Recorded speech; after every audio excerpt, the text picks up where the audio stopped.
awful.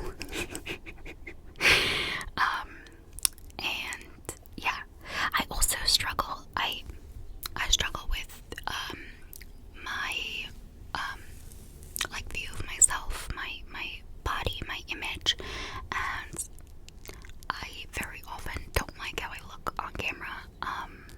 The camera picks up a lot of flaws. So yeah. What made me do it? So again, like I mentioned, I'll go into it a little bit more. I was very depressed. Very, very, very depressed. This was, I want to say, 2023. And I had nothing. I had basically taken a leave of absence from my job because I couldn't handle it at the moment, and I had really nothing going on in my life, and I wanted a project. I wanted to do something.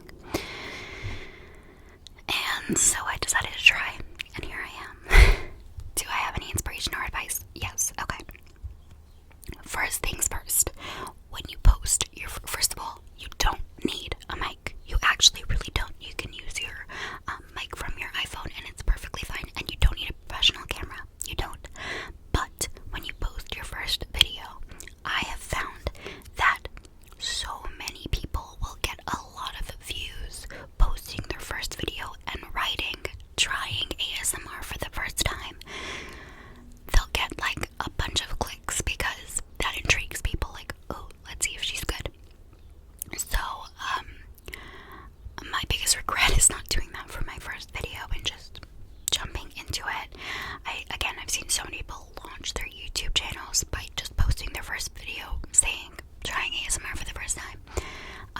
So I would definitely recommend that. I would also say, if you're gonna do it from day one, be consistent. Never stop, okay? And I'll tell you why I'm saying that. Because, first of all, you're gonna get to a certain point where you're like, I'm not gaining any subscribers, nobody's watching my videos, there's no point. There is a point. There is absolutely a point. And the point is that the more you post, the more the algorithm picks you up. And if you stop posting, it's dead. Okay, that was one of my biggest mistakes. I think it was last November. Yeah, last November I found out I was pregnant with my son, and I was going through it, so I stopped posting. And since then, I've had, I think, one video that's hit over 1,000 views. Before then, my weekly videos, I was having at least one video a week hit at least 1,000, at least, sometimes two, 5K. One of my videos from back at the beginning when I first started my channel is at, I believe, 60K right now. And even that, which was going up and up and up and up and up, like, really slowed down when I stopped posting. So when I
clients a lot. I do. Some more than others. Jeez. My butt was not situated on the chair correctly. What else? My profession, my education. I happen to love my profession, but I also hate it. It's a love-hate relationship. I love helping people, but you often don't feel like you're helping people because here's the thing. When you're an accountant, you go into the office, you enter your little numbers on your computer, and you are good to go. And you're like, yay, I added up all the equations. I don't know what an accountant does, but anyway, so any job you go, you do it, you come home. With therapy, you could be sitting with somebody for a year and a half and not get anywhere. A lot of it is if the client is willing to help themselves. I am not a miracle worker. I don't have a magic wand. I can't change you. I can help you gain insight. I can help you learn skills and tools, but if you don't apply them, one of my areas, my modalities that I use a lot is DBT. I run DBT groups and I do individual skills trainings as well. And DBT is incredible. It really, really transforms people's lives. But I always start my groups saying the same thing. You could sit here, you could listen to me. If you don't practice any of the skills, you're not gonna gain anything. I mean, you'll gain a little bit, but like it's like listening to somebody play piano over and over and over, and then thinking, okay, I could just sit down at the piano and play. Like, it's not how it works. So I do love my job, also hate my job. I also, because I work with teens and adults, honestly, I have really crappy hours, and I barely get to see my son, so that's kind of hard. I honestly don't know how people who are therapists work during the day. Like, who are they seeing?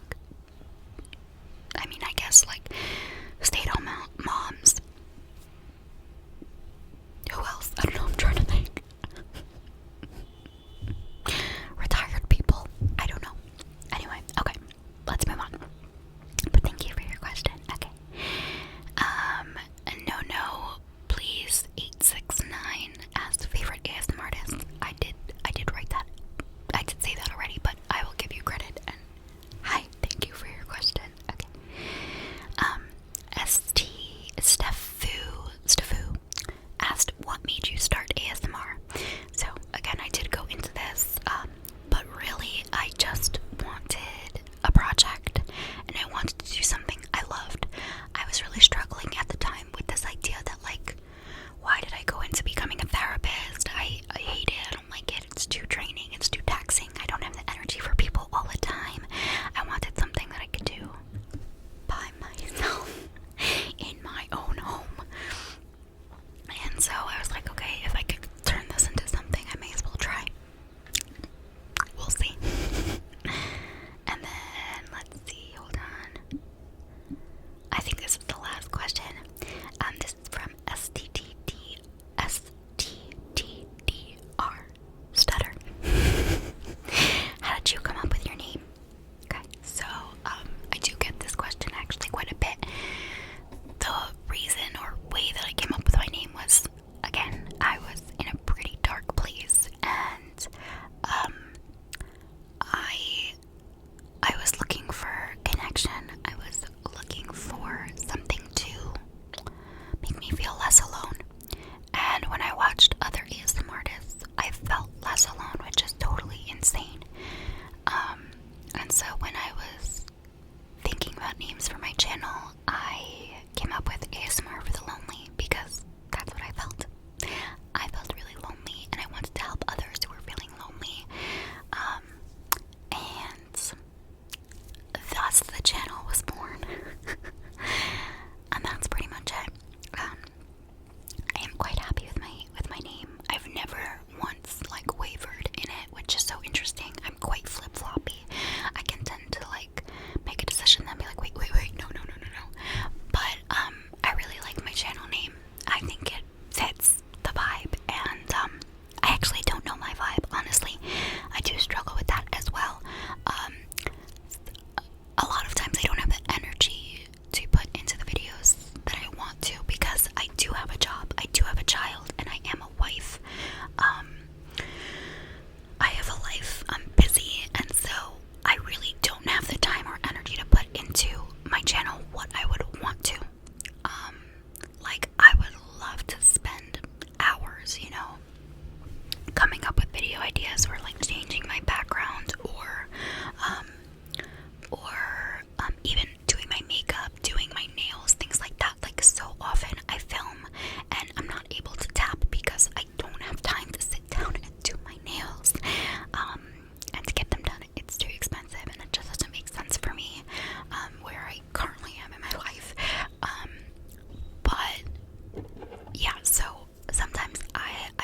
this is like her